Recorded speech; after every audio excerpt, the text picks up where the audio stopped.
This video is on the Guts character slider, his build, and how to get his equipment.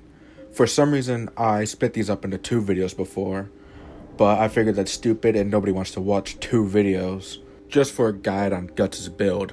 So I'm putting it all into one video here. I'm just going to merge the two videos together because going through and making them again seems like a bit of a waste of time. So here you go. For one reason or another, every Souls-like game has Guts cosplayers. As sure as the sun will come out, Guts cosplayers will be infesting these games. It's not a big deal though, but I got a character slider and the way to get his armor and sword in this game. Now, it's a far cry from the characters I usually make, but I don't think it's that bad. I think it did pretty good. So I'll show you the character sliders, then I'll show you how to get the armor and then the weapon. I won't talk through the character sliders, so take your time and pause the video when you need to.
The only thing I was unsure of was part of the chin depth.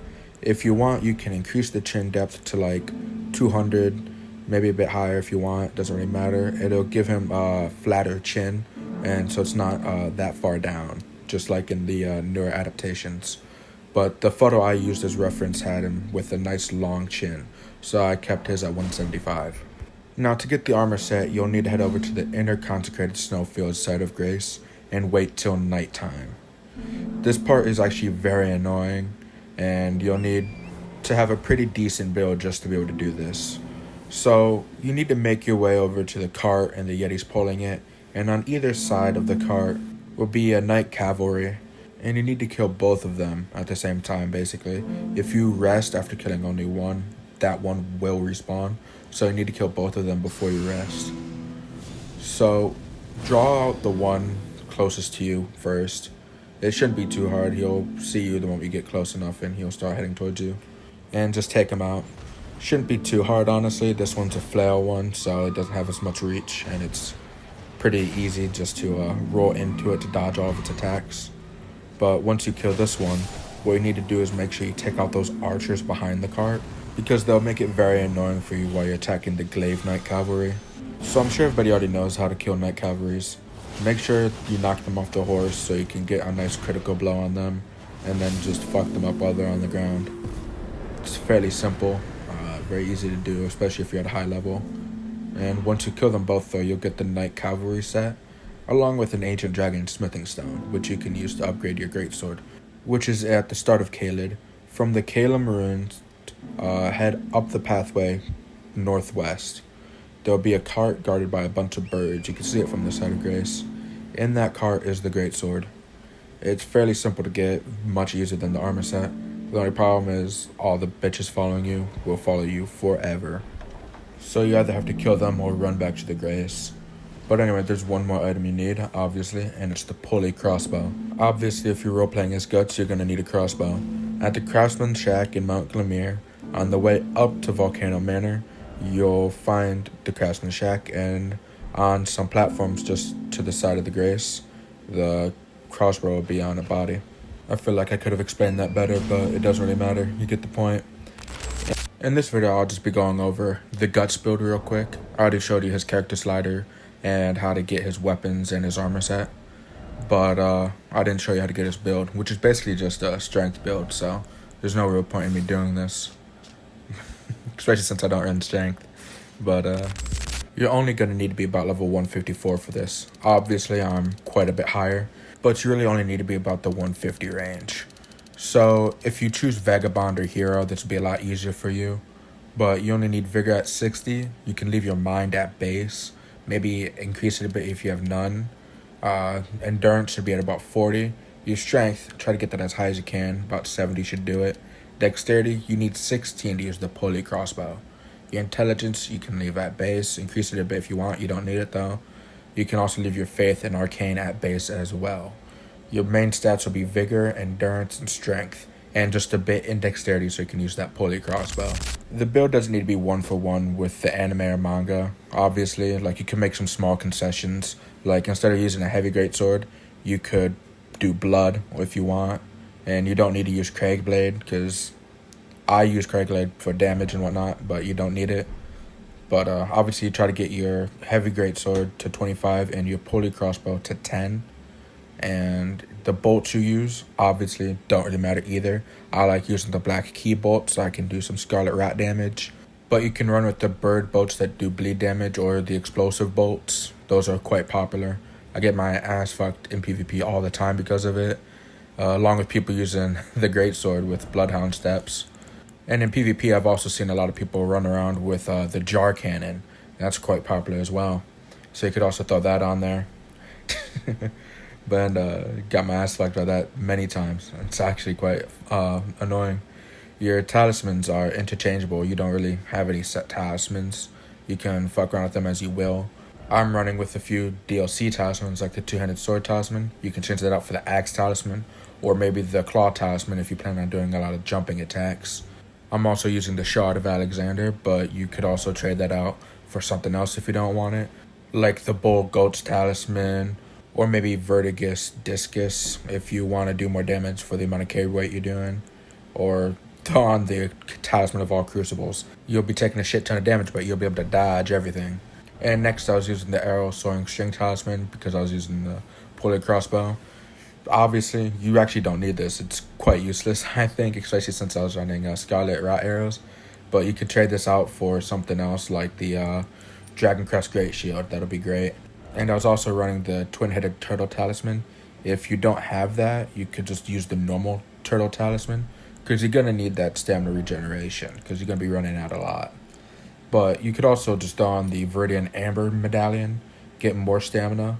But obviously, more stamina regeneration is a bit better than more stamina. And then obviously, you can use the Great Jar Talisman if you need more equip load. That one's popular for pretty much any build. And all the talismans, like I said, you can interchange them freely. You don't really need any specific one. I obviously recommend using the Turtle Talisman because that stamina regeneration will be majorly important. But with the build at this level, you should be fine going up against somebody like Promised Council or Dawn.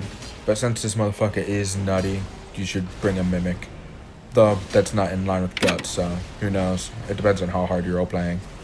But that's about it, I think. There's really nothing to this. It's just a strength build. You can fuck with the talismans all you want. You're pretty much set to do anything you want with this build. But yeah, that's about it. Until next time. You're beautiful. Subscribe to Sleepy Soul.